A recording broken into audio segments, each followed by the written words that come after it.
It's 8 p.m. in Banjul, and you're watching QTV News coming to you live from our studios on Caraba Avenue with me, Ansmane Sonyase. Here are the main news headlines. The Chief Executive Officer of the Millennium Challenge Corporation, Alice P. Albright, presided over the opening of the Millennium Challenge account office at Petroleum House in Bigelow on Thursday. World Food Day, celebrated annually on October 16th, was held in Farafenni in the North Bank region on Monday. 70 prisoners and the prison officer have graduated after completing skills training at the Mile 2 prisons. And the SMD Policy Management Group concluded a 4-day training course on strategic communication and auditing for several institutions at the group's training center in Bigelow. And in international news, the military junta in Niger says it has foiled an attempt by the deposed President Mohamed Bazoum to escape from custody. Well, stay tuned as we bring more on these and other stories.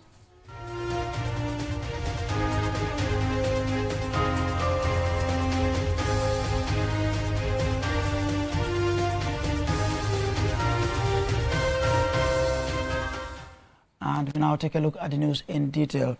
Now, the Chief Executive Officer of the Millennium Challenge Corporation, Alice P. Albright, presided over the opening of the Millennium Challenge account office at the Petroleum House in Bigelow on Thursday. Julian Jai attended the opening and she now reports. The Millennium Challenge Corporation's MCC Threshold program assists candidate countries to become compact eligible by motivating them to demonstrate their commitment to just and democratic governance, economic freedom and investments in their people. By advancing policy reforms and strengthening institutions to address the most binding constraints to economic growth, threshold programs complement the incentive for policy reform created by the MCC scorecard and allow the MCC to assess the opportunity for impactful and cost-effective partnership before committing to a larger compact. At the office opening, CEO Albright says the office is just more than a building, but a home of information and the face of the program. This is why today is such a momentous occasion, because it solidifies the bonds between our two countries in a way that commits us to working together on a global stage as the Gambian government works to bring electricity to everybody by 2025. And I think it's important for us to commemorate this moment by reflecting on what the relationship looks to do. MCC and the government of the Gambia partnered on this program designed together to reduce power outages and improve sector governance by supporting critical improvements to reduce the frequency and duration of outages and improving the capability of the National Water and Electricity Company, NAWAC. Gambia's Minister of Finance, Sidi Keita, also has this to say. But we assure that United States is a trusted and reliable partner, and a partner that is always beside us on the basis of the universal values that we share. We assure you that we will deepen that relationship and we'll walk the talk by deepening in the reforms and institutionalizing the changes required to take the Gambia to the next level. The Millennium Challenge Corporation CEO and government officials were taking on conductor tour of the new office facility. Alice P. Albright also updated journalists on the compact and threshold programs. Today we had a wonderful meeting with Vice President Jallow to discuss our overall partnership and our work together. And our work together, of course, includes two significant programs. The first is what we call our Threshold program for $25 million, which is principally oriented to the energy sector. And then the Compact program will be working on the whole environment around the river, as well as on education. And all three of these areas, energy, the river, and education, are designed to help benefit the people of the Gambia. One of the things I'd like to announce today is the fact that we just signed, and this is to do with our Compact program, a $12 million initial funding, which will help us get our work on the Compact started. As part of her engagements, CEO Albright, who is here on a 2-day working visit, has also visited the Gambia Ports Authority in Banjul, accompanied by the Gambia's Vice President Mohamed B.S. Jallow, the U.S. Ambassador to the Gambia Sharon Cromer, and cabinet ministers. She was briefed on the port's operations and strategic plans by the port executives. These plans include expanding the port and using the River Gambia for cargo transport. For QTV News, I am Julden Yai. Now, the 16th of October is World Food Day, celebrated annually to commemorate the date of the founding of the United Nations Food and Agriculture Organization in 1945. The Minister of Agriculture presided over this year's commemoration in Farafenni on Monday. Don Williams has more. This celebrates the amazing food that people have the privilege of indulging in and raises awareness about people all over the world who suffer from hunger. The day is also to raise awareness about healthy diets and what bodies need to stay healthy, especially at a time when non-communicable diseases are on the rise. Mushubidi Rapedi, the FAO country representative, spoke about the significance of the day. On this occasion of the World Food Day, I am deeply honored to address you on behalf of FAO. This year's theme, Water is Life, Water is Food, Leave No One Behind, underscores the connection between water and food security. As a member of the FAO family, the 16th of October is a very important day because it is the day on which the FAO was founded, so it is our birthday. As we gather here, let us reflect on the critical role of water in agriculture, food production, and climate resilience, because this is deeply relevant to the Gambia's context. Lamin Sedikan, the governor of the North Bank region, expressed appreciation to those who decided to choose North Bank region for this year's World Food Day celebrations. Undoubtedly, the theme was carefully crafted as it represented a true reflection of life. You can cook without food for many days, but you cannot cook without water just for a few days. Equally, water and food goes together. Without quality and adequate water, there will be no food crop production. Does water serve to enhance agricultural crop production? Dr. Demba Sabali, the Minister of Agriculture, highlighted some of the agricultural developments by the government through the support of the UN, the FAO, and other major partners. The government of the Gambia, through the Ministry of Agriculture, is actively promoting smart climate agricultural practice.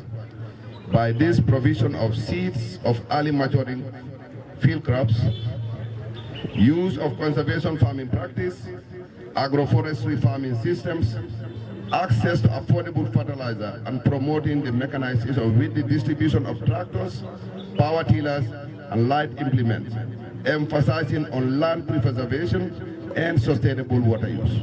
Most recently, we hosted a National Rice Forum Policy Dialogue, gathering stakeholders across the rice value chain to collaboratively strive towards rice self-sufficiency, with special focus on land development and on the proper and judicious use of our water resources. Prizes were awarded to farmers from various sectors as well as students. Don Williams, QTV News, Farafenni, North Bank region. Now, 70 prisoners and a prison officer have graduated after completing skills training at the Mile 2 prisons with the support of Inside Training Center and partners. Mamoudou Gajaga attended the ceremony and he now reports.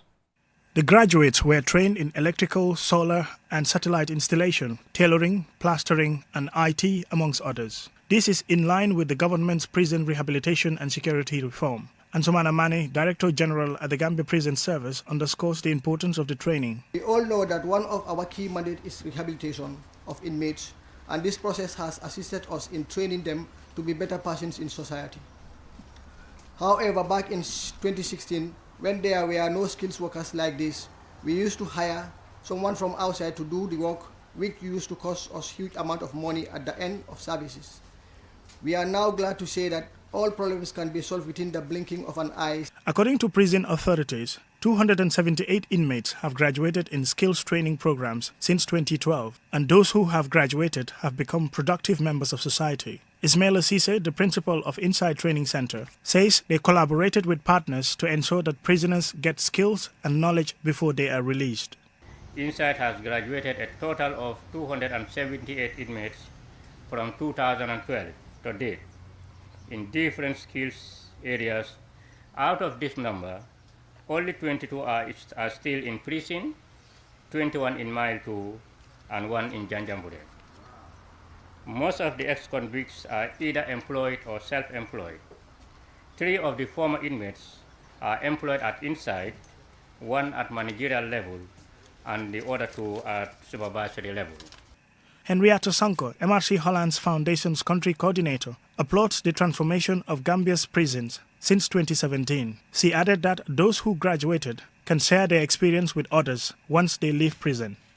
What is very important to the government of the Gambia, not only to make you, the inmates, reflect and get the tools to go out and develop society, but also to prevent others from coming into prison. And skills training is also part of that. And that's why the Ministry of Higher Education is working very hard to ensure skills training is spread out throughout the country. Michael, one of the graduates who give the vote of thanks, praised the prison authorities, government and Inside Training Center for the training opportunity. It doesn't really matter whether you have your first degree or master's or not. The fact is that the moment you enter prison and you step out of that place, there is a stage, there is a date on that certificate you so hold so tenacious that it affects you in the job market if you really want to rely on it. So the need to equip prisoners is something that is well welcomed. Mile 2 prison was infamous for its degrading conditions and overcrowding, executions, detentions without trial, and other forms of abuses. These allegations of rights violations were corroborated by witnesses at the Truth Commission, some of whom were one time detained or imprisoned there. However, following the change of regime, the new government launched a security sector reform program. Key among them, reform of the prison service. Thus, the importance of this training. Mamadou Gajaga, QTV News. And that report there by Mamadou Gajaga will lead us to the commercial break, but we will be right back. Technology has always been at the forefront of our lives, and the way we use it has evolved drastically over the years. With the advent of 5G internet, we are entering a new era of technological innovation that promises to transform the way we live, work, and play. 5G internet is capable of providing data speeds up to 100 times faster than 4G, making it the ideal solution for streaming high-quality videos, playing online games, and downloading large files on the go. 5G internet is already transforming cities across the globe, powering smart cities, self-driving cars, and virtual reality experiences that were once thought impossible. 5G internet is also paving the way for Internet of Things, allowing for seamless connectivity between devices and the creation of a truly connected world. For the first time in the Gambia, QCell is bringing tomorrow's technology to you today with the launch of QCell 5G Internet. Get ready to experience the out-of-this-world wonders of QCell's 5G Internet. For more information, call 111. QCell. We innovate, others follow.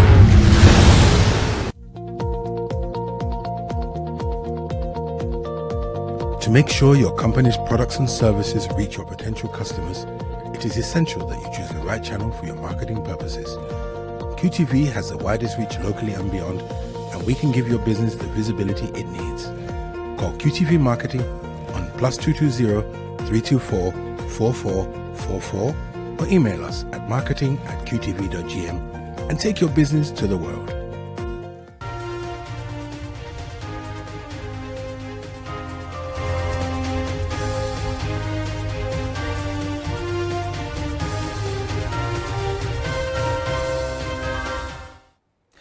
Welcome back, and if you're just joining us, be reminded you're watching QTV News coming to you live from our studios on Caraba Avenue.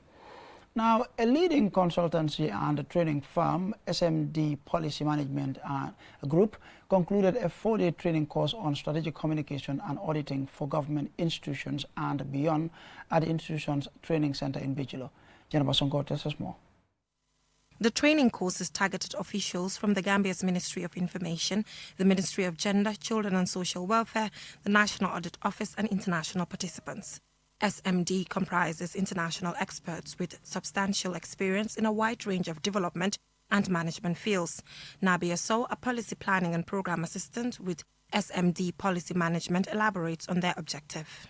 As an institution, we are focused on assisting government institutions, public, to include NGOs, to implement result-based management strategies through training and capacity building, which is what we are doing today, technical assistance and research and studies. Strategic communications training is one of SMD Policy Management Group's focus areas.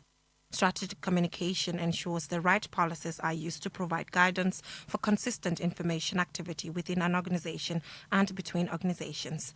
Aisha Tambajang, our trainer for the strategic communications training sessions, and trainee Mohammed Nasir Saidu from Nigeria's National Assembly share their insights. Strategic communication is supposed to be a given in each and every organization. And if you look at the fact that it has been downplayed, especially, kind of from amongst government institutions in Africa generally, we as an organization, the National Assembly Board Research and Office, deemed it necessary to have at least 2 people here. Essentially, in a nutshell, what we've done is put them through the various steps that they need to have to be effective communicators and to strategic position themselves where in which they can inform the public, but also those internal to them in terms of other ministries that they collaborate with and also development partners. So the training was a 5-day training. It was very intense, but I would say it was successful in the way in which we've really emphasized on the importance of strategic communication to really promote excellence in public sector management. Training on auditing financial statements on IPSAS accrual basis is funded by the Roots Project for the National Audit Officials. Bakari Talawale, Director of Audit Projects with the Gambia's National Audit Office, is one of the participants. So having the auditors to go through the process and procedures of IPSAS and having a better understanding is definitely enhancing the understanding of all the participants. SMD Policy Management Group has its regional office in Dakar, Senegal, its country office in the Gambia, and has country representatives across the sub-region. This leading training and consultancy firm in the Gambia is committed to serving institutions with the finest international group of experts and specialists, with a track record of enabling change and improvement. It is expected that these trainings will ensure effective and efficient service delivery in the participants' respective sectors. Reporting for QTV News, I am Jenna Basonko. Now, Lamin Suso, the Finance Director for the Basse Area Council, continued his testimony on Thursday at the ongoing Commission of Inquiry into alleged financial and administrative irregularities of local councils. Loyam Kamara reports. On day 8 of his testimony, Lamin Suso spoke about matters relating to withdrawals and deposits of monies without following due process. We have withdrawals made from the accounts of council by the people that work under you. Yes. And also the ward development accounts, where you have withdrawals made by you, the CEO, and the ward councillors of these wards. Council Gomez also asked the witness why some council staff withdrew large amounts of money without proper documentation.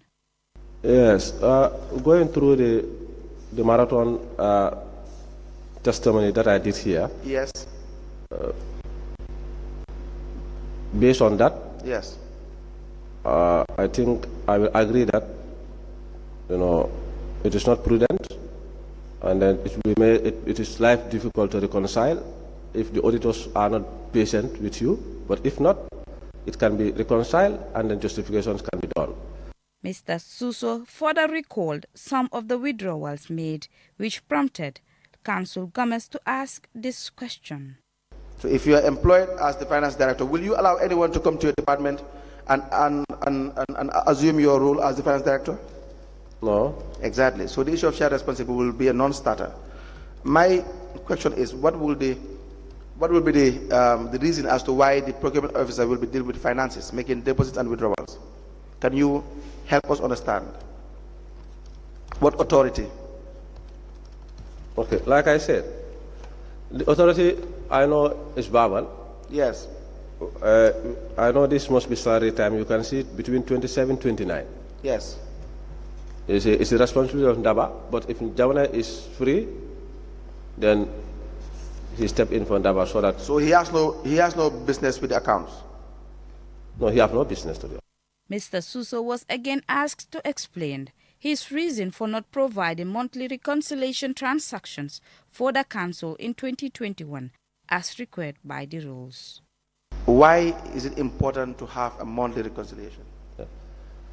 The monthly reconciliation is performed monthly simply because normally the bank and the cash book will not balance. Yes. Simply because of bank charges, yes, errors, yes, that you need to investigate, yes, to come to correct figures, like trying to see to it that all monies are accounted properly. So if you do not do that, what would be the risk? The actual bank statement, the procedure and the manner how it's supposed to be done, that was not done. But having appeared at the commission since last week, Director Suso continues to be asked to clarify various issues and irregularities, including illegal or improperly authorized transactions and withdrawals. For QTV News, Lolly M. Kamara. And over now to international news in a moment.